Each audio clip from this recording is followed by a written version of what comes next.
आखिर इस्लाम में औरतों को पर्दा करने का हुक्म क्यों है? क्या मर्द अपनी नजरों पर कंट्रोल नहीं रख सकता? और अगर कोई मर्द किसी लड़की को गंदी नजर से देखे तो इस हालत में अल्लाह ने क्या हुक्म दिया है?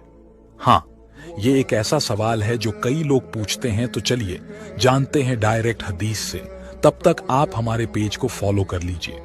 देखिए, सबसे पहले तो ये जान लीजिए कि इस्लाम में सिर्फ औरतों को पर्दा करने का हुक्म नहीं है, बल्कि मर्द को भी है। क्या आप जानते हैं, जिस तरह अल्लाह ने औरतों को कहा कि जब भी तुम किसी नामहरम यानी किसी अनजान के सामने जाओ तो पूरे कपड़े पहनकर जाओ, उसी तरह मर्दों को भी अल्लाह ने हुक्म दिया कि वो भी पूरे कपड़े पहने। जामी अल त्रिमदी की हदीस नंबर 2798 में हमारे नबी रसूलुल्लाह सल्लल्लाहु अलैहि वसल्लम ने खुद मर्दों को हुक्म दिया कि अपने पैरों को टखनों तक ढककर ही बाहर जाए, यानी मर्द इस तरह के छोटे कपड़े नहीं पहन सकता, उसे पूरे कपड़े पहनकर ही किसी नामहरम के सामने जाना होगा। अब सवाल आता है कि औरतों को पर्दा करने का हुक्म क्यों है?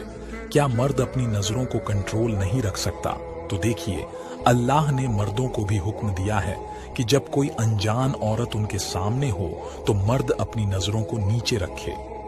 कुरान की सूरह नूर की आयत 31 में अल्लाह ने मर्दों को हुक्म दिया कि वो अपनी नजरों को नीचे रखे।